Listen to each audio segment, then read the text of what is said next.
رمضان کے روزوں کے فرضیت کے بعد اس کی اہمیت کم ہو گئی.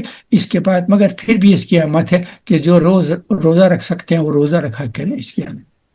اچھا، اب آپ کو ایکسپلین کرنا چاہتا ہوں کہ حضرت صلی اللہ علیہ وسلم نے جب مدینے میں یہودیوں کو روزہ دکھتے ہیں تو ان کو تعجب کیوں ہوا.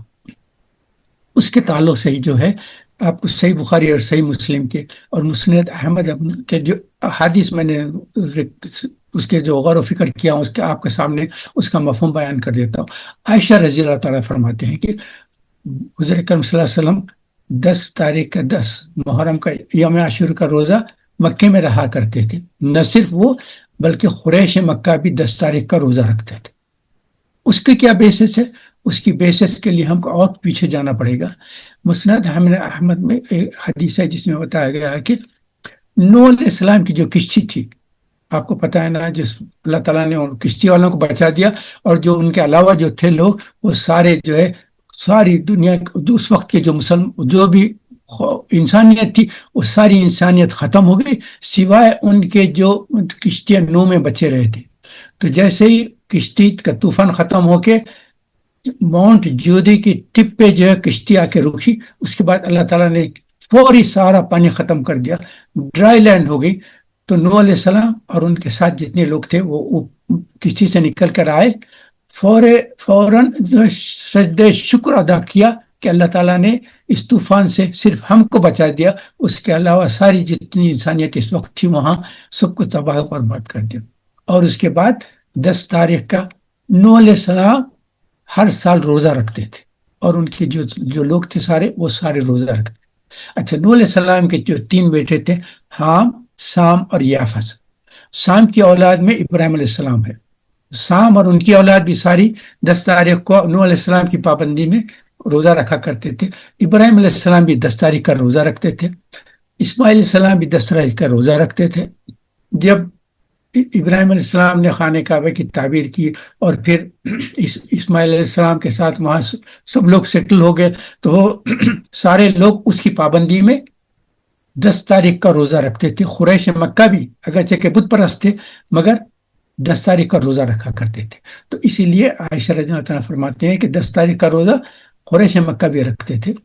اور حضرت صلی اللہ علیہ وسلم جو ابراہیم علیہ السلام کے جو اچھے چیزیں تھے جو قریش مکہ پابندی سے کرتے تھے، ان میں سے ان چیزوں کو بھی پابندی سے کرتے تھے. جیسا 10 تاریخ کا روزہ ہے اور حج ہے، حج کا طواف جو احکام تھے وہ بھی حضرت صلی اللہ علیہ وسلم قریش کے ساتھ وہ بھی حج کیا کرتے تھے.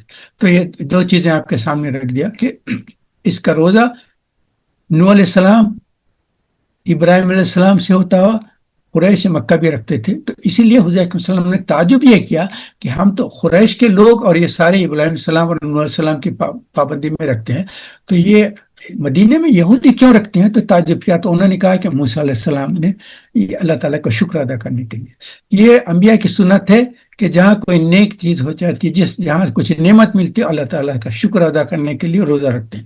حضرت صلی اللہ علیہ وسلم نے پوچھا کہ آپ پیر اور جمعرات کا جو روزہ رکھتے ہیں تو پیر کا روزہ کیوں رکھتے ہیں؟ حضرت صلی اللہ علیہ وسلم نے کہا پیر کے دن میری پیدائش ہوئی تھی تو اللہ تعالیٰ کا شکر ادا کرنے کے لیے پیر کا روزہ رکھتا ہوں. تو اب آپ کو پتہ چل گیا کہ پیر کا روزہ حضرت صلی اللہ علیہ وسلم کیوں رکھتے تھے؟ اللہ کا شکر ادا کرنے کے لیے. تو یہ ایک انبیاء کی سنت چل رہی تھی. تو یہ آپ کے سامنے رکھا.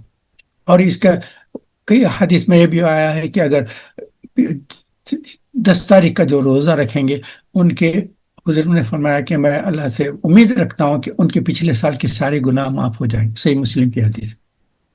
اس کے بعد کچھ زمانے کے بعد صحابہ نے حضرت صلی اللہ علیہ وسلم التجا کی کہ یہودی بھی 10 تاریخ کا روزہ رکھتے ہیں، ہم بھی 10 تاریخ کا روزہ رکھتے ہیں. تو وہ ایسا ہم کو اپنے ایسے نظروں سے دیکھتے ہیں کہ تو یو آر آور فالوورز، ہم جیسا رکھتے ہیں، ہم جو کرتے ہیں تم اس کو فالو کرتے ہیں. تو ہم یہ چاہتے ہیں کہ تھوڑا سا آپ اس میں کچھ اضافہ کمی ایسا کچھ کر دیں کہ جس سے ہماری مماثلت نہ ہو. تو حضرت صلی اللہ علیہ وسلم نے کہا کہ اگر نیکسٹ ایئر میں زندہ رہوں گا تو 9 اور 10 کا رکھوں گا.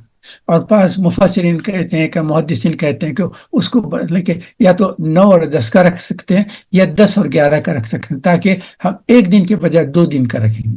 مگر اتفاق سے یہ ہوا کہ حضرت صلی اللہ علیہ وسلم نیکسٹ ایئر آنے سے پہلے دنیا سے چلے گئے، تو انہوں نے تو صرف 10 تاریخ کا رکھا تھا، مگر بعد کے محدثین نے کہتے ہیں کہ چونکہ لوگوں نے ایک التجا کی تھی تو 9 اور 10 یا 10 اور 11 کا روزہ رکھنے کے بھی لیے سنت ہے۔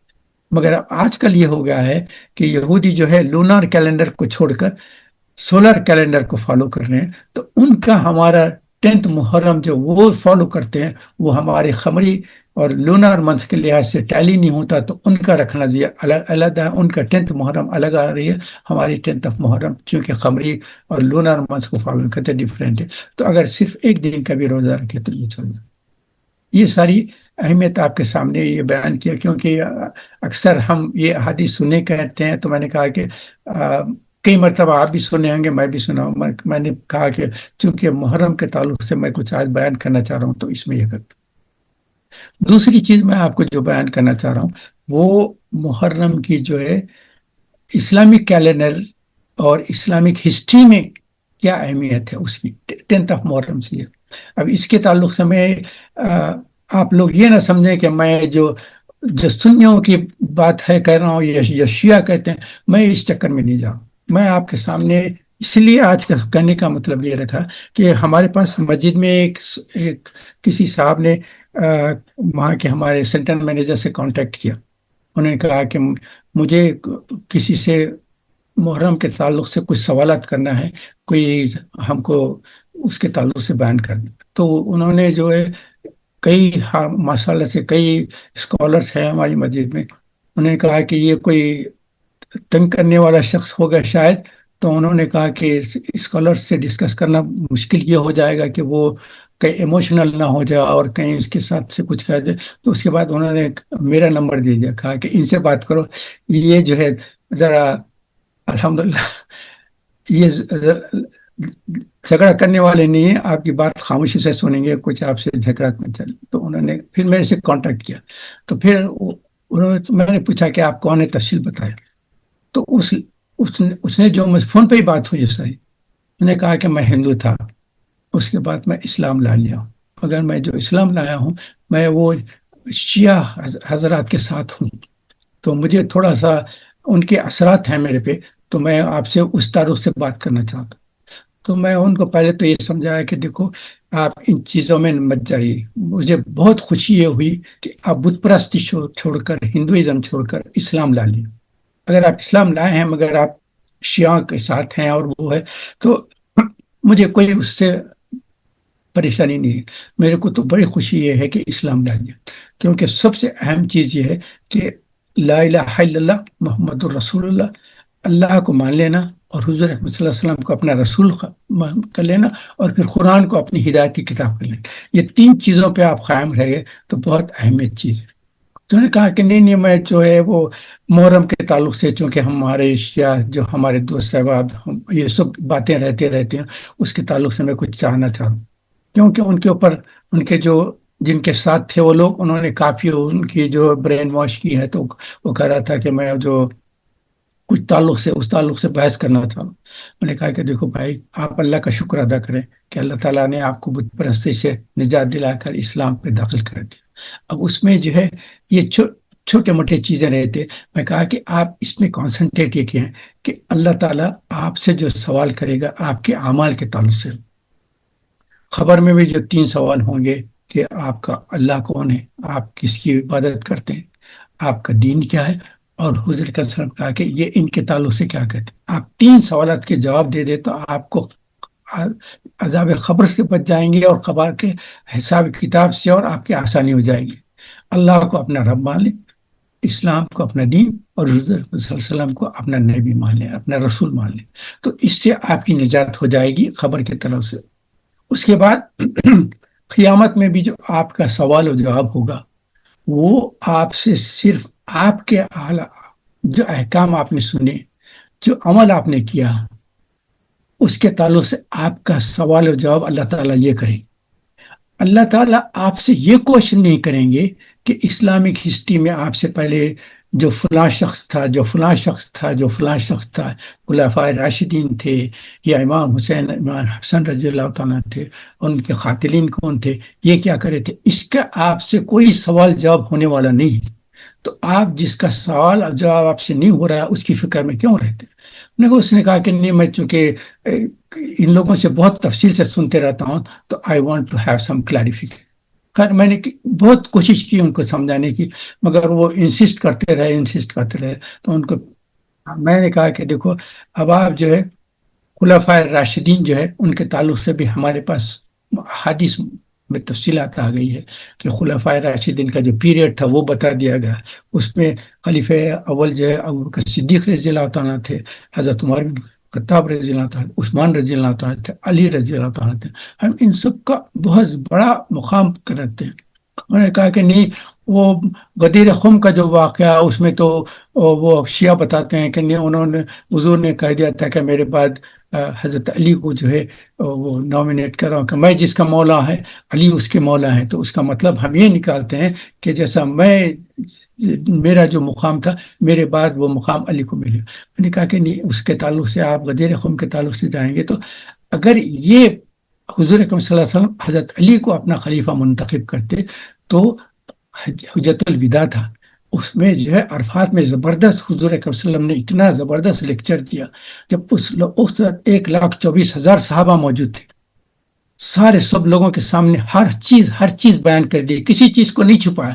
اس کے بعد لوگوں سے کہا کہ دیکھو، اللہ تعالیٰ نے مجھے جو کچھ بیان کرنے کے لیے کہا تھا میں تم سب لوگوں کے سامنے بیان کر رہا ہوں. تم گواہی دو کہ اللہ تعالیٰ نے جو احکام تھے میں تمہارے سامنے سارے پیش کر دیا ہوں، تم نے سن لیا. اور تینوں طرف سے لوگوں سے اقرار کرا لیا. اس کے بعد رائٹ، فرنٹ، لیفٹ 3 جگہ کر، اس کے بعد انگلی آسمان کی طرف کر کے اللہم اشہد اللہم اشہد اللہم اشہد، اللہ آپ بھی گواہ ہو کہ ان سارے لوگوں کے سامنے آپ نے جو احکام بیان کر دیے تھے سایہ بن کے. میں نے کہا کہ اس وقت حضور اکرم صلی اللہ علیہ وسلم یہ نہیں کہا کہ میرے بعد علی کو خلیفہ بناؤ. اگر کہہ دیتے اس وقت حضرت علی کو خلیفہ بنا دیا جاتا تھا حضور اکرم صلی اللہ علیہ وسلم. مگر آپ لوگ کہتے ہیں کہ غدیر خم میں جو ہے میں جس کا مولا ہوں علی جس کے مولا ہے، اس کا بیک گراؤنڈ دوسرا تھا. اس وقت شام کے جو سیریا کے لوگ تھے وہ جو حضرت علی سے بہت مخالفت کرتے تھے، ان کی باتوں کی شکایت کرتے تھے. تو حضور اکرم صلی اللہ علیہ وسلم ان کو ان شکایت سے روکنے کے لیے جب وہ لوگ حضرت علی کے تعلق سے کچھ غلط بیانی کرنا چاہ رہے تھے تو اس وقت انہوں نے کہا کہ دیکھو، علی کے ساتھ تعلق سے کوئی بات نہ کرو، میں جس کا مولا ہوں علی اس کے مولا ہے. انہوں جو کہیں گے نا وہ ان کے سارے باتوں کو تمہارے تعلق سے، انہیں تھوڑا سا مس انڈرسٹینڈنگ ہو گئی تھی. وہ کیملز جو لائے تھے وہ کیملز میں وہ اپنا حصہ مانگ رہے تھے، وہاں سے جو کپڑے لائے تھے وہ کپڑوں میں اپنا حصہ مانگ رہے تھے. تو حضرت علی نے ان سے منع کر رہا تھا کہ نہیں. اور جتنے اونٹ حضرت علی وہاں سے لائے تھے نا، ان میں سے حضور اکرم صلی اللہ علیہ وسلم کے جو حجت الوداع تھا اس میں ہے 63 اونٹ جو ہے حضرت علی نے حضور اکرم صلی اللہ علیہ وسلم کے لیے ذبح کیے اور قربانی کیے کہ حضور یہ آپ کے لیے میں لایا ہوں وہاں سے. تو سیریا کے لوگ جو ہے، شام کے لوگ جو ہے بہت حضرت علی سے مخالفت کر رہے تھے، تو ان کو ٹھنڈا کرنے کے لیے کہا گا. یہ میں ان کے سامنے رہا. اس کے بعد اس نے کہا نہیں اور کچھ ہے. انہوں نے کہا کہ اچھا چھوڑ، تو میں حضرت حسین رضی اللہ تعالیٰ کے تعلق سے بھی کچھ باتیں بیان کرنا چاہتا ہوں. تو ان کے تعلق سے میں جو بیان کیا اس میں یہ تھا، حضرت حسن الحسین رضی اللہ تعالیٰ عنہ کو اہل بیت حضور صلی اللہ علیہ وسلم بہت محبت کرتے تھے. ایک مرتبہ، یہ احادیث کی کتاب کا مفہوم بیان کر رہا ہوں، ایک مرتبہ حضور صلی اللہ علیہ وسلم خطبہ دے رہے ہیں، ممبر پہ کھڑے ہوئے، اور اتفاق سے چھوٹے چھوٹے بچے حضرت حسن الحسین جو ہے لال کپڑے پہنے ہوئے چل رہے ہیں، چلتے چلتے مسجد میں آ گئے اور حضور کے سامنے دیکھ رہے ہیں، وہاں سے جو ہے چلتے چلتے گر کے دونوں گر گئے ہیں. تو حضور علیہ السلام خطبہ روک کر جائے ہیں، جا کر دونوں بچوں کو اٹھا کر لا کر اپنے پاس بٹھا دیا. اس کے بعد پھر خطبہ کنٹینیو کیا. اس کے بعد ایک موقع ہوا. اس کے بعد مشہور حدیث یہ ہے کہ حضرت حسن حسین رضی اللہ تعالیٰ نے کہا سیدہ شباب اہل الجنہ، یہ حسن حسین جو ہے نوجوانوں کے جنت کے یہ سردار ہیں، جو نوجوانوں کے ساتھ جائیں گے، نوجوانوں کے سردار ہیں جنت کے. تو جنت کے جیسا عشر مبشرہ کے ہم جیسا 10 لوگوں کے نام گن لیتے ہیں نا، ان کے ساتھ ساتھ ان کو بھی شامل کر لیں کہ سیدہ شباب اہل الجنہ. تو یہ بھی 2 لوگ جنت میں جانے والے ہیں، اور جتنے نوجوان رہیں گے ان کے سید رہیں گے، ان کے لیڈر رہیں گے. تو یہ بہت خوشخبری.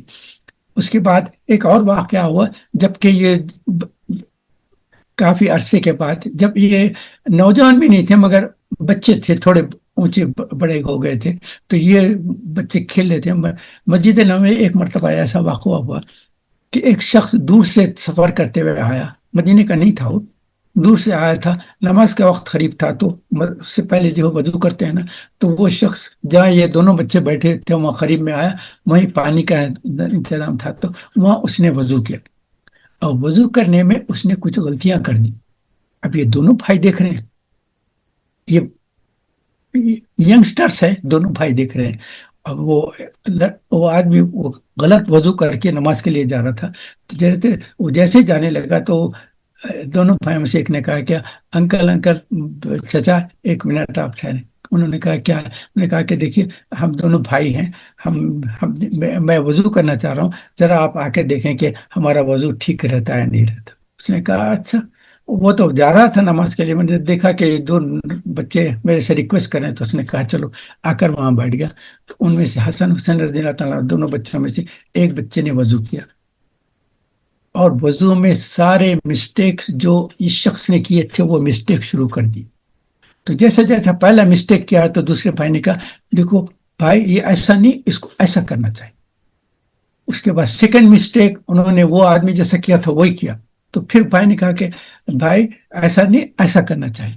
یہ سارے مسٹیک کر کر کے انہوں نے کہا کہ دیکھو ہمارے نانا محمد صلی اللہ علیہ وسلم وہ جو ہے، ہمارے نانا ہم کو وضو ایسا طریقے سے کرنے کہا تھا، تم یہ کیسے غلطی کر دی؟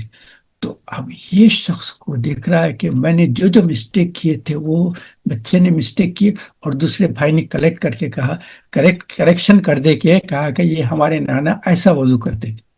تو وہ تھوڑا سا چلا ہے، اس کے بعد پلٹ کے دونوں بچوں کو گلے لگائے، کہا کہ میرے بچے کیا بہترین اخلاق کے بچے ہو تم چاہتے تو مجھ سے کہتے تھے کہ چچا آپ نے وضو میں غلطی کی ہے، اور میرے ساری غلطیوں کو بیان کرتے تھے۔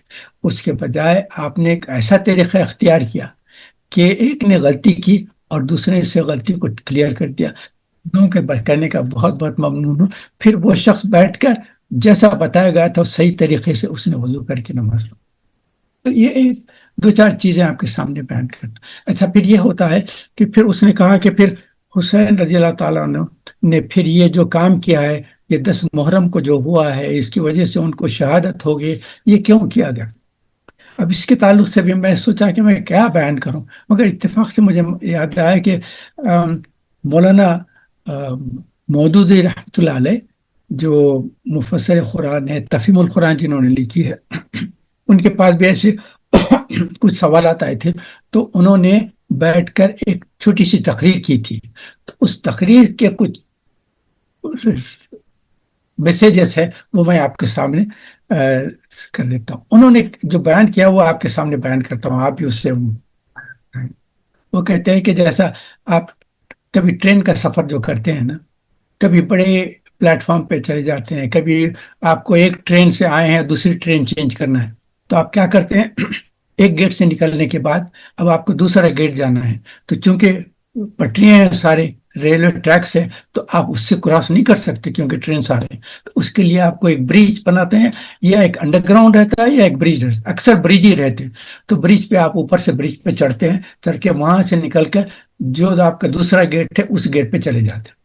لیکن اب آپ کو آپ کی نیکسٹ ٹرین کا 15 منٹ یا آدھے گھنٹے میں ملنے والے، تو اب آپ سوچتے ہیں کہ بھئی کچھ وقت ایسے ہی گزاریں گے کیونکہ فوری جا کر وہ پلیٹ فارم میں کیوں اٹھانا۔ تو آپ جب برج پہ رہیں گے تو برج پہ کھڑے کھڑے آپ دیکھتے ہیں تو آپ کو سارے ریلوے ٹریکس نظر آ جاتے ہیں، اور بعض مرتبہ ایسا ہے کوئی ٹرین آتی ہوئی نظر بھی آتی ہے۔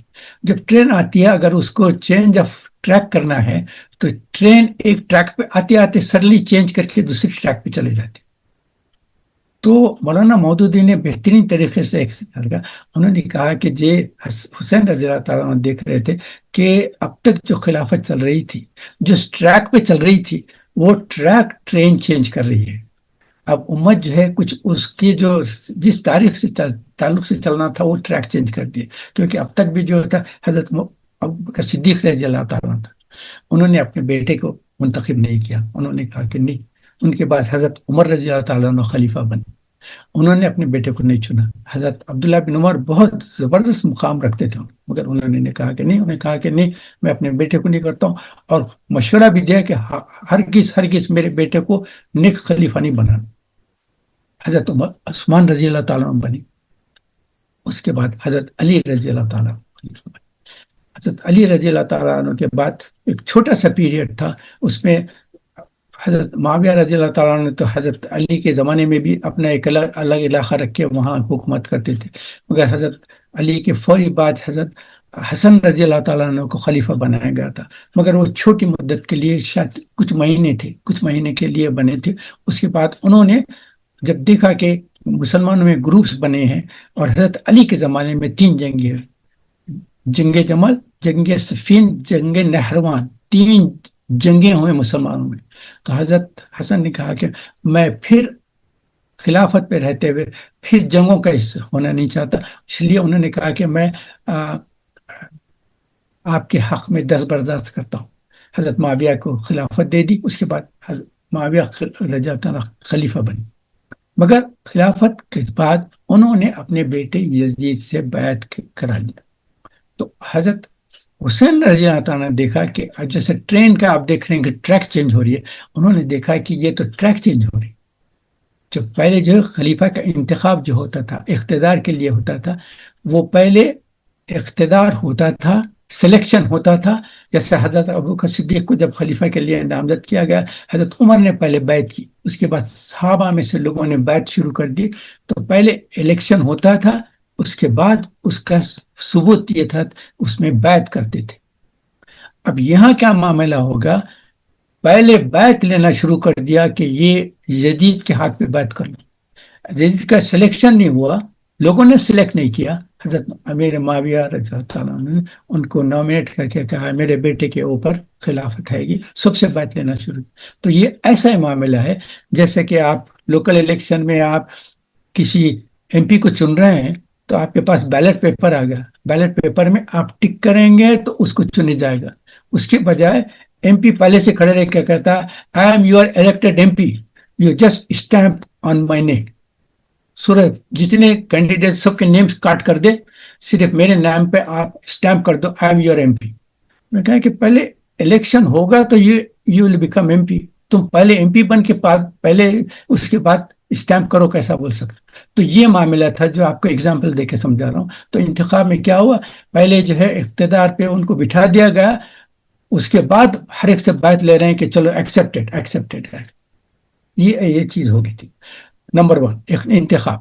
دوسری چیز جو انہوں نے غور کی ہے, یہ مولانا مودودی نے جو بیان کیا وہ آپ کے سامنے پوائنٹس ہے. چیز یہ ہے کہ اس کے بعد جو خلافت کا نظام رہے گا اس میں شورا کا نظام, مجلس شورا ایک رہتی تھی جو خلیفہ کو مشورہ دیتے تھے. اور کون لوگ رہتے تھے, وہ بہت نیک اور جو ہے علم جاننے والے, روزے رکھنے والے, نماز پڑھنے والے, متقی پرہیزگار, جن کا دین میں بہت مقام تھا, وہ لوگ مجلس شورا میں رہتے تھے. اور وہ لوگ خلیفہ کو مشورہ دیتے تھے. خلیفہ جب بھی کبھی پرابلم ہوتا تو ان لوگوں سے کہتے تھے کہ مجھے یہ پرابلم ہو رہا ہے, اس میں مشورہ دو. تو سب لوگ اپنا اپنا مشورہ دیتے تھے. تو شورا کا نظام جو تھا خلیفہ کے زمانے میں, لوگ ان کے رکن رہتے تھے. مگر جب یہ حالت ہو گئی, جب رائلٹی شروع ہو گئی, جب اس کے بعد خلافت جا کر کنگڈم شروع ہو, اس کے بعد کیا ہوگا کہ اس کے بعد ان کے جو رکن تھے, مشورہ دینے والے تھے, وہ کون لوگ تھے؟ وہ لوگ تھے جو ان کے فیملی ممبرس تھے, اور جو وہاں کے جو آرمی کے چیف رہتے تھے, ان لوگوں کو بیٹھ کر خلیفہ مشورہ لیتا تھا. تو وہ تو سارے یسر کہنے والے تھے, کون خلیفہ کے خلاف بولے گا. ان کے ہی خاندان کے لوگ رہتے تھے, ان کے بچے تھے, ان کے رشتہ دار تھے, اور پھر آرمی کا جن کو بڑا کمانڈرز وغیرہ جو رکن بنائے تھے وہ لوگ رہتے تھے. وہ خلیفہ مشورہ لے کے کہتے تھے میں یہ کرنا چاہ رہا ہوں, تو سب کہتے تھے جی ہاں بہت. تو یہ شورا کا انتظام تھا. تو نمبر 1 انتخاب تھا, نمبر 2 جو شورا کا نظام تھا, نمبر 3 جو انہوں نے بیان کیا آزادی رائے. انہوں نے کہا کہ خلیفہ کے زمانے میں لوگوں کو اختیار تھا, جو سچ بات ہے بیان کر, جو غلط ہے امر بالمعروف اور نہیں عن المنکر، جو بہت اہم چیزیں ہیں، پلرس آف اسلام ہے، اس کے تعلق سے تھا، آزادی رائے تھے۔ اب اس کے لیے حضرت عمر کے زمانے کے دو واقعات بیان کر دیتا ہوں۔ حضرت عمر کے زمانے میں یہ ہوا کہ شادیاں جب شروع ہو گئے تو اس کے بعد جب بہت سارے فتوحات ہو کے پیسہ بہت آیا، تو اس وقت جو ہے جو مہر کا جو نظام تھا، پہلے کم پیسوں میں مہر ہوا کرتا تھا، اب جب پیسہ بہت زیادہ آنے لگا تو عورتوں نے مہر کی رقم بڑھا دی۔ انہوں نے کہا کہ ہم اتنا چاہتے ہیں، اتنا سونا چاہتے ہیں، ہم یہ چاہتے ہیں، وہ چاہتے ہیں۔ تو حضرت عمر نے کہا کہ I have to take some action, تو انہوں نے ریسٹرکشن کر دیا کہ آج سے مہر کی رقم اس سے زیادہ نہیں ہو۔ تو انہوں نے تقریر کر کے یہ بات بیان کی، تو آڈینس میں سے ایک بوڑھی عورت کھڑے رہ گئی۔ انہوں نے کہا عمر، اللہ تعالیٰ نے عورتوں کو جو حق دیا ہے اس حق میں تمہارا کیا قدم ہے؟ تم اللہ کا جو حق عورتوں کو دیا گیا اس میں تم انٹرفیئر کیسا کر سکتے ہیں؟ جیسے اس عورت نے کہا، حضرت عمر فوری لرز گئے۔ انہوں نے کہا کہ میں معافی چاہتا ہوں، یہ بوڑھی عورت جو کہہ رہی ہے اس کی بات سنو، اور عمر نے جو بات کی تھی اس کو رد کر دو۔ تو یہ بات بہت اہم چیز انہوں نے بیان کر دی۔ تو یہ ایک بات ہے۔ سیکنڈ جو بیان کرنا چاہ رہا ہوں میں، وہ یہ ہے کہ وعلیکم السلام، معاف کرنا ہے ڈسٹربنس ہو گیا۔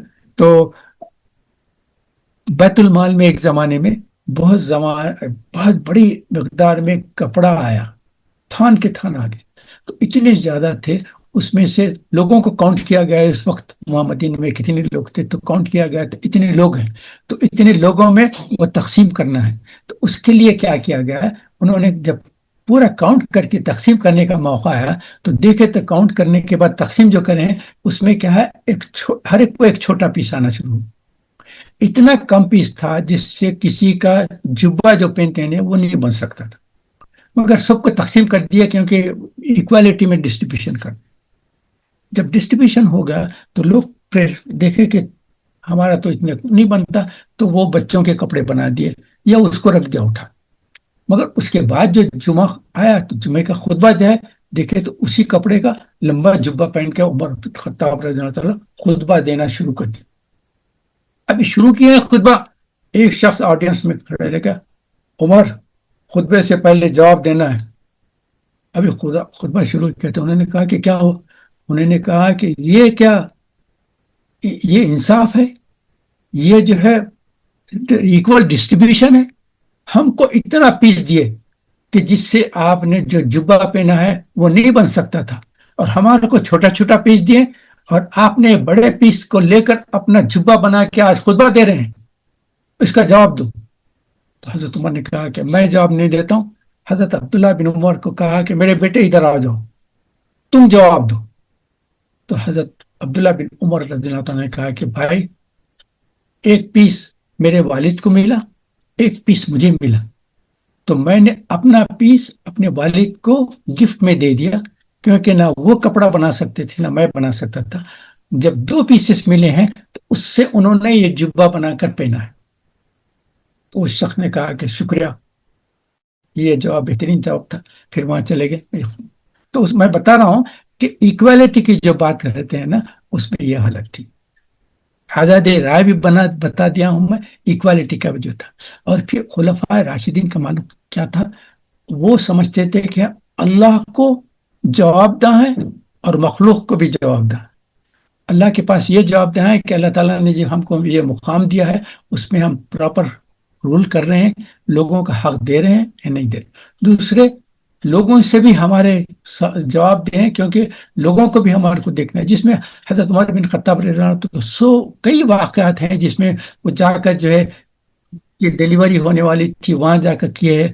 ایک جگہ کچھ لوگ ٹریول کر کے آئے تھے، ان کے بچے بھوکے بیٹھے تھے تو وہ پانی گرم کر کے رکھتے، یہ جب گئے ہیں تو دیکھے تو کیا ہے، وہ دیکھتے تو انہوں نے پوچھا کہ کیا حال ہے؟ انہوں نے کہا کہ ہم اتنی دور سے ہیں، نہ کھانا ہے نہ پینا ہے، ہم یہاں کے خلیفہ عمر بن خطاب سے جواب لینے کے لیے ہم آئے ہیں کہ تم خلیفہ بنے بیٹھے ہیں محلوں میں اور ہمارے پاس یہ مصیبت ہے۔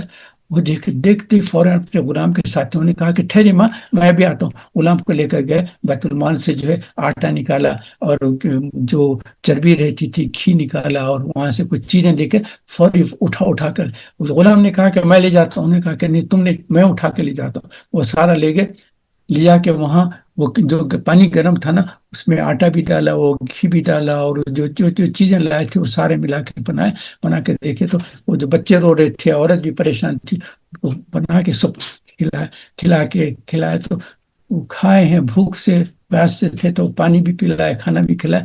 اس کے بعد وہ آگ جو جلا رہے تھے اس میں دھواں بھی آ رہا تھا. تو غلام کہتا ہے کہ میں دیکھ رہا تھا تو امیر المومنین جو اتنے قریب تھے تو ان کی داڑھی کے پاس بھی دھواں آ رہا تھا.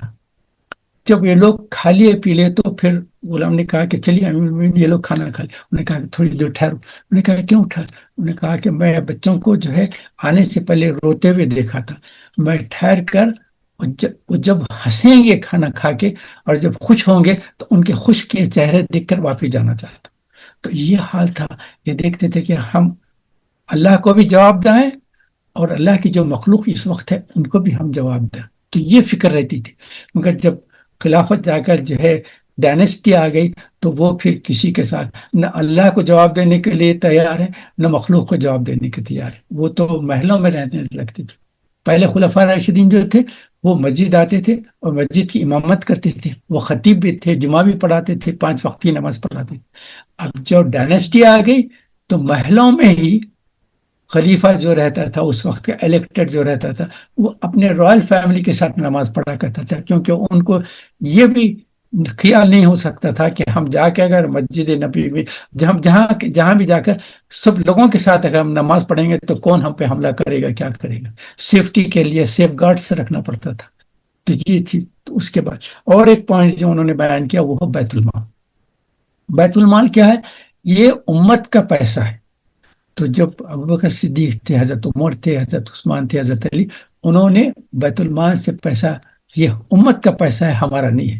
یہ امت کا پیسہ امت کے لیے خرچہ ہوتا ہے. حضرت صدیق جب خلیفہ بنے ہیں تو کچھ دن کے بعد دیکھے تو کیا ہے, کچھ کپڑے کا رول لے کر جا رہے ہیں. تو حضرت عمر نے کہا کہ یہ کیا کر رہے ہیں؟ انہوں نے کہا کہ میرا تو کھانا پینا بھی ہے نا, فیملی کو کھلانا پلانا ہے, مجھے جا کر تجارت کرنا. انہوں نے کہا کہ اب آپ خلیفہ بن گئے ہیں تو یہ تجارت کیسے کریں؟ انہوں نے کہا پھر کھانا پینا کیسے؟ انہوں نے کہا کہ نہیں, آپ ایسا کریں گے, ہم کاؤنٹ کریں گے. پھر وہاں ایک مسجد سے شورا بیٹھ کے کہا کہ ہم خلیفۃ المسلمین جو بنا دیے ہیں ان کو جب خلیفہ بنائے, چونکہ ہم ان سے یہ کام نہیں کرنے دیں گے, ان کو جو ہے پھر ملک کے سارے کاموں کی ذمہ داری ہے, اس کے لیے مصروف رہیں گے, تو ان کو جا کر تجارت کرنے کا موقع نہیں ملے گا. تو ہم ایسا کرتے ہیں, ایک خاندان کو جو منیمم جو جس سے گزارا ہو سکتا ہے اس کو کیلکولیٹ کریں گے اور وہ ہر مہینہ خلیفہ کو وہ تنخواہ دے دیں گے کہ آپ کو. تو وہ حضرت عمر صدیق کو تنخواہ ملنا کرتی تھی. پھر اس کے حضرت عمر کو بھی, حضرت علی, سب ان لوگوں کو بیت المال سے اتنی تنخواہ دیتے تھے. اس کے علاوہ جو پیسہ رہتا تھا وہ سارا جو ہے مسلمانوں کا تھا, اور سارے غریبوں میں تقسیم مسلمانوں میں ڈیوائڈ ہوتی تھی. حضرت ابوبکر صدیق کے تعلق سے بھی ایک واقعہ بیان کر دیتا ہوں کہ ان کو جو پیسہ ملا کرتا تھا ان کو ایک قسم کا میٹھا بہت پسند تھا, مگر وہ پیسہ اتنا آتا تھا کہ اس میں کھانا پینا ہو جاتا تھا, ان کے کپڑے ہو جاتے تھے, اس کے بعد پیسے نہیں بچتے تھے. تو میٹھا بنانے کی بہت خواہش تھی مگر وہ اس کے پیسے نہیں تھے. اس کے بعد کیا ہوا, 1 مہینہ 2 مہینے گزرنے کے بعد دیکھے تو میٹھے کی پلیٹ آ گئی. میں نے کہا کہ یہ میٹھا میرے پسندیدہ کہاں سے آ گیا؟ تو ان کی بیوی نے کہا کہ میں نے بنایا. انہوں نے کہا یہ کیسا بنا؟ انہوں نے کہا کہ جو آپ کو رقم ملا کرتی تھی اس میں سے ہر مہینہ اتنے دینار میں نکال دیا کرتی تھی. تو نکالتے کئی مہینوں میں اتنا جمع ہوئے اتنے دینار جس کی وجہ سے میٹھا بنا دیا. تو حضرت صدیق فوری سیکنڈ ڈے گئے, جا کر کہا کہ مجھے جو ہر مہینہ جو تنخواہ ملتی ہے اس میں سے اتنے دینار کم کر دو, کیونکہ میری بیگم نے اتنے دینار کم کرنے کے باوجود بھی ہم کھانا کھاتے تھے, مگر اتنے دینار بچنے کی وجہ سے یہ میٹھا بنایا گیا. سبحان اللہ. حضرت عمر کا بھی یہی واقعہ, حضرت عثمان کا, حضرت علی کا رضی اللہ عنہ, یہ واقعات گزرے ہیں. تو بیت المال تو انہوں نے مولانا مودودی نے جو بیان کیا, ایک تو انتخاب نمبر 1, شورا کا انتظام نمبر 2, آزادی رائے نمبر 3, خدا اور خلق خدا سے جواب دہ نمبر 5, بیت المال نمبر 3, اور 6 7 جو بنایا انہوں نے قانون کی حکومت، لا اینڈ آرڈر. تو انہوں نے کہا کہ خلفائے راشدین کے زمانے میں جو لا آرڈر تھا وہ سب کے لیے ایکول تھا، مگر جب ڈائنیسٹی بن گئی تو رائل فیملی کا جو ہے لا الگ تھا اور عام مسلمانوں کا لا الگ تھا. رائل فیملی کے نہ صرف لوگ بلکہ ان کے پاس کے نوکر بھی جو رہتے تھے ان کے لیے لا استعمال نہیں کیا جا سکتا تھا، ان کو سزا نہیں دی جا سکتی تھی. ہاں کوئی غلطی کرے عام مسلمان تو اس کو جو ہے قرآن کے لحاظ سے جو ہے کام ہے جیسے سزا دینا ہوتا، مگر رائل فیملی اور ان کے لوگوں میں سے کسی نے غلطی کی تو ان کے اوپر وہ لا اپلائی نہیں ہوتا. اب اس اور ایک پوائنٹ انہوں نے کہا مساوات جو کہتے ہیں نا، وہاں جو ہے کوئی حسب نسب کون سی فیملی سے، کون سے قبیلے سے، کون سی نیشنلٹی سے، وہ جو ہے سب ایکوالٹی تھی. مگر جب ڈائنیسٹی آ گئی، رائلٹی آ گئی، تو پھر رائلٹی اور ان کے قبیلوں کا مقام اور ان کے جو ہے حسب نسب اس کا مقام الگ ہوگا. اس کے علاوہ جو عام لوگ تھے ان کا مقام الگ ہوگا. یہ جو ہے اب آج کل بھی آپ جائیں گے تو میں نام لینا نہیں چاہتا کسی حکومت کا، مگر وہاں جا کر دیکھیں گے، آپ جائیں گے عمرے کے لیے حج کے لیے جائیں گے، کہیں بھی جائیں گے وہاں دیکھیں تو وہاں کے جو نیشنلس ہیں ان کا مقام الگ ہے اور جو دوسرے مسلمان آتے ہیں ان کا مقام الگ ہے. اگر وہی غلطی اگر وہاں کا نیشنل کرے گا تو اس کے واسطے کچھ نہیں ہے، جو غلطی دوسرے لوگ کریں گے ان کے لیے پکڑ ہے. کار ایکسیڈنٹ بھی ہو جائے تو دیکھتے ہیں کہ کون سی نیشنلٹی ویسے نے کیا ہے، تو غلطی جو ہے نان نیشنلز کی ہوتی ہے، جو وہاں کے نیشنل اور جو وہاں کے جو اس قبیلے کے لوگ رہیں، وہاں کے جو حکومت والے ہیں نا ان سے غلطی نہیں ہوتی. جو بھی غلطی کرے گا تو وہ جو ہے اگر یہ غلطی اس نے بھی کی ہے، کار کی ایکسیڈنٹ کی ہے، تو پکڑا وہ جائے گا جو باہر سے آئے. خالی میں اپنے سامنے بھی تو یہ سامنے آپ کے 2 4 پوائنٹس میں نے آپ نے رکھ دیا کہ یہ سب ہو رہا ہے. تو اللہ تعالیٰ اس کے تعلق سے جو میں بیان کیا کہا گیا اس کو اللہ تعالیٰ محفوظ کرے. اس کے بعد یہ چلتے رہا. اس کے بعد ایک اور خلیفہ آئے ہیں جن کو 5ویں خلیفہ کہتے ہیں. یہ تو 4 خلیفہ راشدین ہیں. حضرت عمر بن عبدالعزیز رحمۃ اللہ علیہ کہتا ہوں کہ ان کو اللہ تعالیٰ نے اتنا بڑا مقام دیا، ان کو 5ویں خلیفۃ المسلمین کہتے ہیں. اور ان کے تعلق سے بیان کر دوں، حضرت عمر بن خطاب رضی اللہ تعالیٰ کے تعلق سے کئی باتیں بیان کیا ہوں میں. تو وہ اکثر جو ہے دنیا میں پھرا کرتے تھے، دیکھتے تھے کہ لوگ کیا کر رہے ہیں کیا نہیں کر رہے ہیں. ایک مرتبہ ایسی ٹریول کر رہے تھے، راستے سے جا رہے تھے، تو وہاں کے جو مکانات تھے وہ ایسے ہمارے پاس کے جیسے زبردست بلڈنگز پیسے نہیں رہا کرتے تھے، چھوٹے چھوٹے مکانات رہتے تھے جس میں پردہ ڈال دیا جاتا تھا، یہ دروازہ رہتا تھا، اور وہ ایسا رہتا تھا کہ گھر میں جو بات چیت کریں وہ راستے پہ جانے والے آدمی کو بھی سنی جاتی. ایک مرتبہ وہ تشریف لے جا رہے ہیں، دیکھیں تو ایک گھر سے آواز آ رہی ہے، 2 عورتوں کی آواز آ رہی ہے. تو وہ تھوڑی دیر کے لیے وہاں کھڑے رہ گئے دیکھنے کے کیا ہو رہا ہے.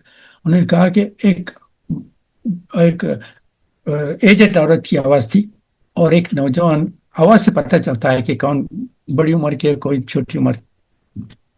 تو بڑی عمر والی کہہ رہی تھی کہ اپنے پاس ہمارا جو دودھ جمع ہو گیا ہے اس میں تھوڑا سا پانی ملا دو، کیونکہ ہم کو جو یہ دودھ اگر بیچیں گے تو اتنا پیسے نہیں آئیں گے، لیکن پانی ملا دیں گے تو وہ سب کی کوانٹٹی اتنی بڑھ جائے گی، اس سے زیادہ پیسہ آئے گا. تو وہ جو جواب دینے والی ہے وہ ماں اور بیٹی میں بات چیت ہو رہی. تو بیٹی نے کہا کہ ماں ایسا مت کرو، کیونکہ عمر بن خطاب رضی اللہ تعالیٰ خلیفۃ المسلمین نے منع کیا ہے کہ دودھ میں پانی مت ملاؤ.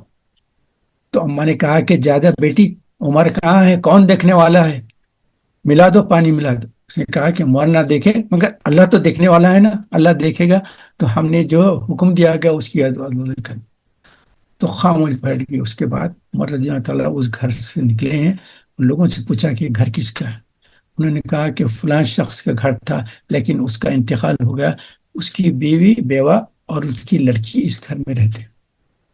تو فوری اپنے گھر گئے، اپنے بیٹوں میں سے بیٹھ کے کہا کہ میں چاہتا ہوں کہ میرا ایک بیٹا اس گھر کی جو لڑکی اس سے شادی کر لے. تو حضرت عمر بن خطاب کے ایک صاحبزادے نے اس گھر کی اس لڑکی سے شادی کی ہے، اور شادی کرنے کے بعد اس لڑکی کے گرینڈ جو سن بنے ہیں، وہ عمر بن عبدالعزیز رحمۃ اللہ علیہ. عمر بن عبدالعزیز اسی لڑکی کے نواسے ہیں. تو اللہ تعالیٰ نے دیکھے وہ کیسا سلسلہ چلا ہے.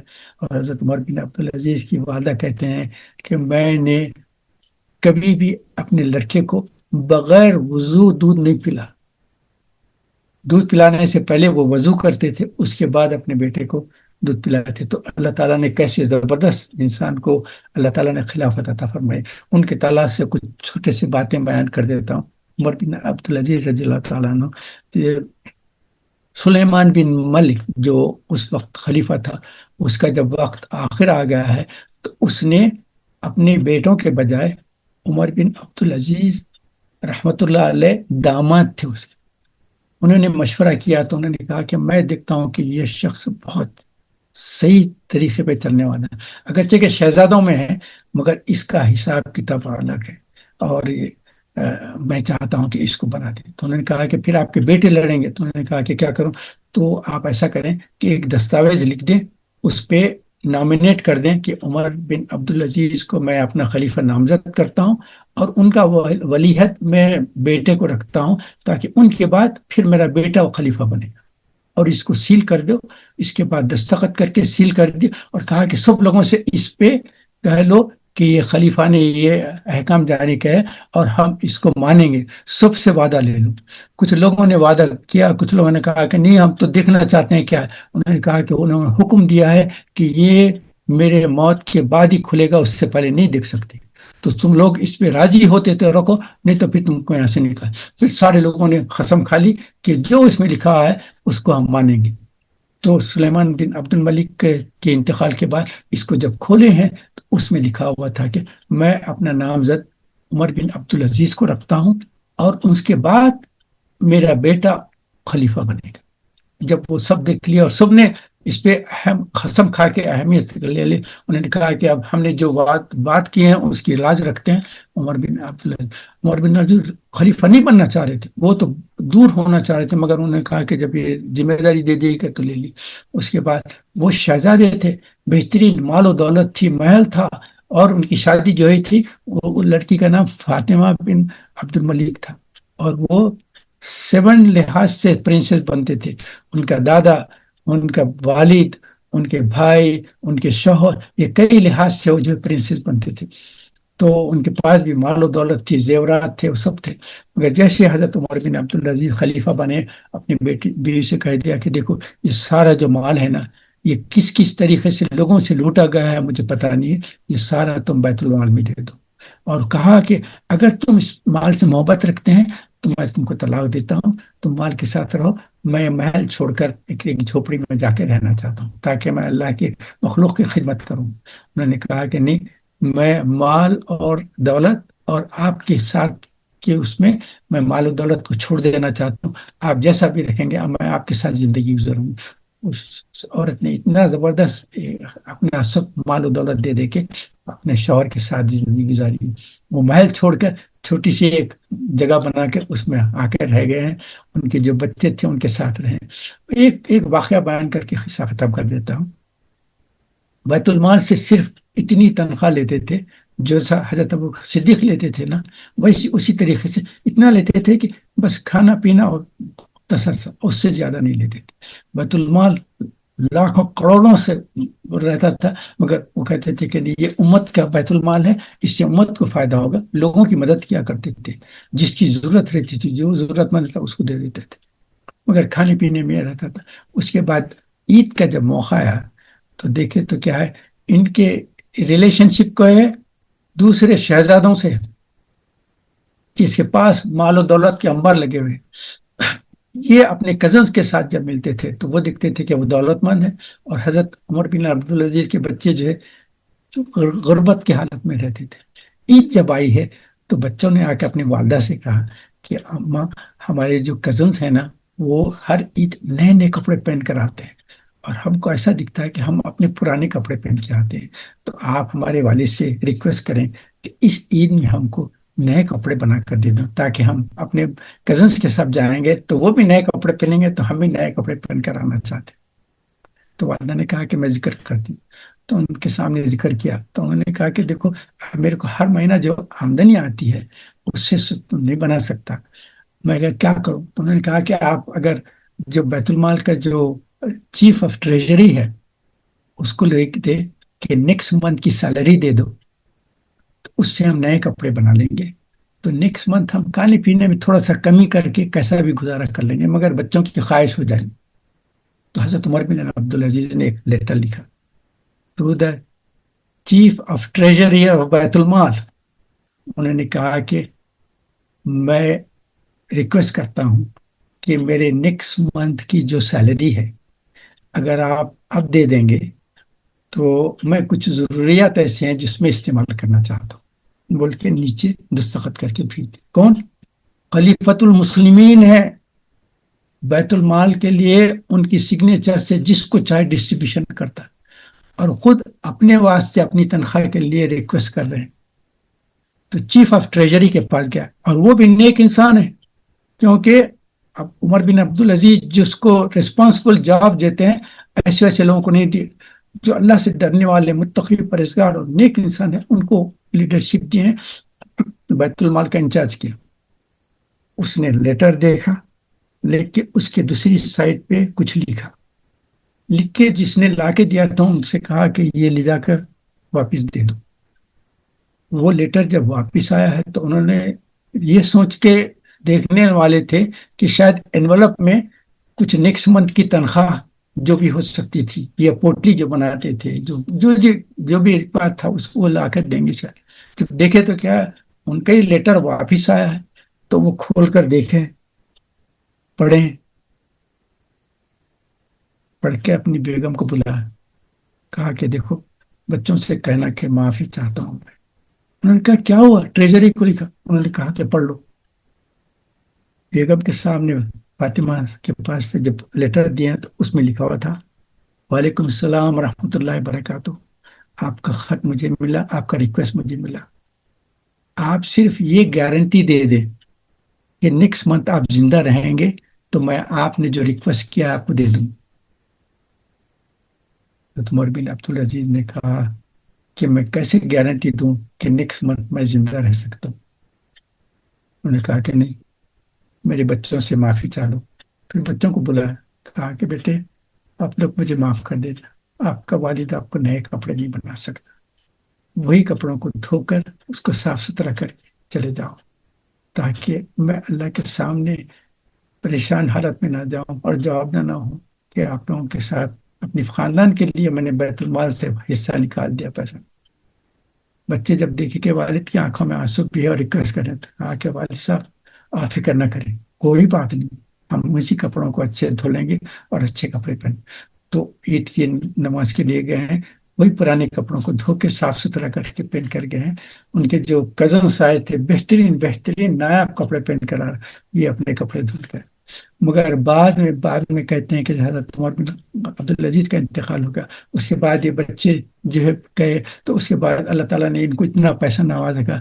ان کے بچوں میں سے بعض بچے بیان کرتے ہیں کہ اللہ تعالیٰ نے ہم اتنا دیا کہ بہترین کپڑے پہن رہے، کھا رہے، پی رہے، اور اللہ تعالیٰ نے اتنی نعمتیں دی، اور جو ہمارے کزنس ہمارے سامنے نئے کپڑے پہن کر جو ہمارے پاس آتے تھے وہ لوگ محتاج ہو گئے ہیں اور ہمارے پاس پیسے مانگنے کے لیے آتے تو ہم ان کی مدد کرتے۔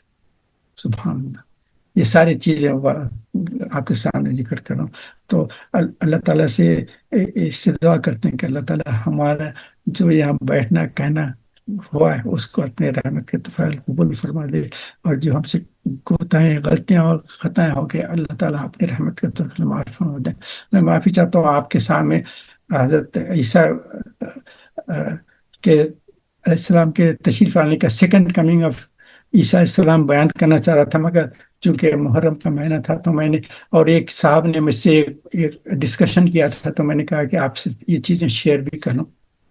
حضرت عیسیٰ علیہ السلام کا دوبارہ جو آنا ہے اس کے تعلق سے، سیکنڈ کمنگ آف عیسیٰ علیہ السلام کے تعلق سے انشاءاللہ نیکسٹ سنڈے میں ڈسکس کر لوں گا، آپ کے سامنے کچھ باتیں بیان کروں گا۔ آج کی جو بات تھی اس کو اللہ تعالیٰ قبول فرمائے، میرے سے جو کچھ غلطیاں کوتاہی ہو کے اللہ تعالیٰ اپنی رحمت کے تفضل مجھے معاف فرما دے۔